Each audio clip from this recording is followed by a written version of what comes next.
Hello दोस्तों, स्वागत है आप सबका हमारे यूट्यूब चैनल पे। तो आप सबके लिए लेके आ चुके हैं गुम है किसी के प्यार में की न्यू अपडेट। गुम है किसी के प्यार में अब हम सबने तो देख ही लिया है, दुल्हन फरार हो चुकी है और घर वालों को बचानी है अपनी इज्जत। यहाँ पे घर वालों को चाहिए थोड़ा सा वक्त ताकि वो थोड़ी देर में जूही को ढूंढ के वापस ला सके, लेकिन यहाँ पे वक्त ही उनके पास नहीं होता है।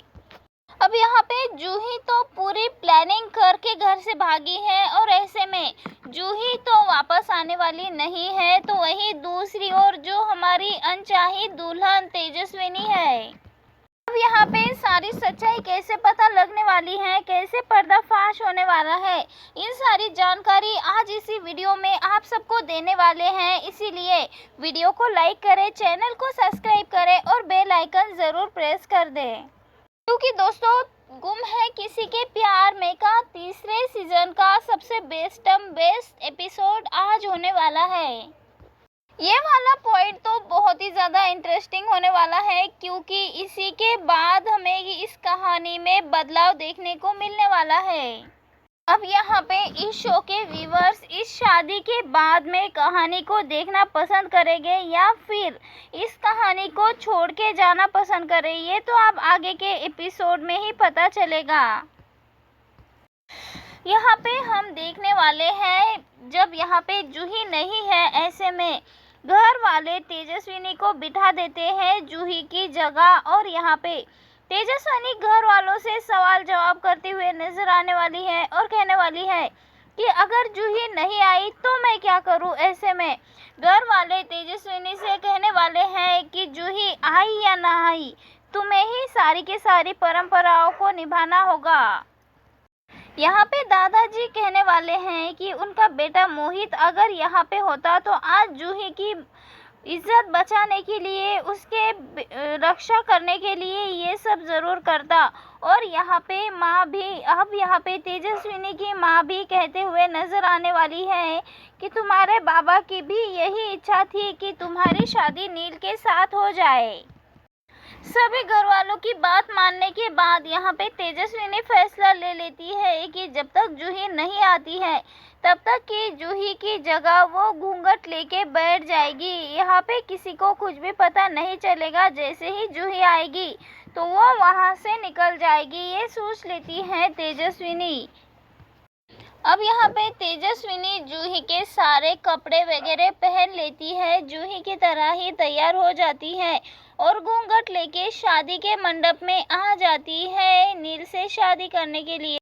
अब यहाँ पे वरमाला होने वाली होती है और चौहान फैमिली यहाँ पे पूरी तरह से शॉक में होती है, क्योंकि जूही भाग चुकी है घर से। तो वही प्रधान फैमिली वाले हर कोई बस यही पूछा जा रहा है कि जूही वहिनी आपने इतना बड़ा घूंघट क्यों ले लिया है, आप घूंघट उठा क्यों नहीं रहे हैं। यहाँ पे हर कोई यही चाहता है कि जूही का घूंघट उठ जाए, लेकिन दोस्तों यहाँ पे जूही घूंघट कैसे उठा सकती है, क्योंकि जूही तो वहाँ पे है ही नहीं। जूही के जगह है तेजस्विनी, और तेजस्विनी ऐसे में घूंघट कैसे उठा सकती है। यहाँ पे पहले तो दादाजी ये कह के टाल देते हैं कि हम लोगों में शादी की रस्मों में जब तक वरमाला हो नहीं जाती है तब तक लड़की का चेहरा कोई नहीं देख सकते। ऐसे में कुछ देर के लिए सभी घर वाले बात को टाल देते हैं और यहाँ पे तेजस्विनी को रिक्वेस्ट नहीं करते हैं चेहरा दिखाने के लिए। लेकिन यहाँ पे हम देखने वाले हैं कि जैसे ही वरमाला होती है ऐसे में नील को तेजस्विनी का चेहरा दिख जाता है और इसी वक्त में तेजस्विनी का चेहरा सबके सामने आ जाता है, उसे हटाना पड़ता है घूंघट। तो यहाँ पे जैसे ही घूंघट हटता है ऐसे में नील के दादाजी जोर से चीखते हैं और कहते हैं कि यहाँ कोई मजाक थोड़ी चल रहा है जो कि आप ये सब कर रहे हो। यहाँ पे हम जूही के साथ शादी करने के लिए आए थे हमारे पोते की, यहाँ पे जूही कहाँ है। तब यहाँ पे बहुत ज़्यादा हंगामा होता हुआ नजर आने वाला है।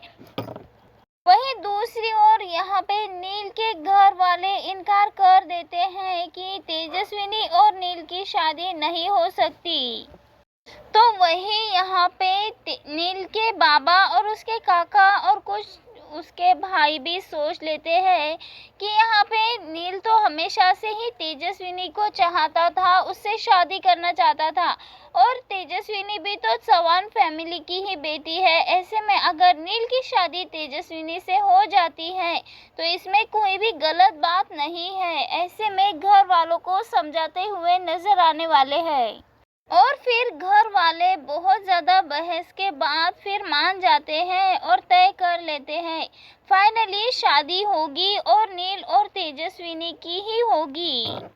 यहाँ पे तेजस्विनी तो चाहकर भी मंडप से उठ नहीं सकती क्योंकि उसके कंधे पर तो ढेर सारी जिम्मेदारियां है। एक ओर तो बाबा का वादा है, दूसरी ओर अपने परिवार की इज्जत, और यहाँ पे जूही भी तो मंडप से भाग चुकी है। तेजस्विनी यहाँ पे पूरी तरह से फंस चुकी होती है। यहाँ पे वरमाला, शादी, फेरे सब कुछ हो जाते हैं, लेकिन जैसे ही सिंदूरदान का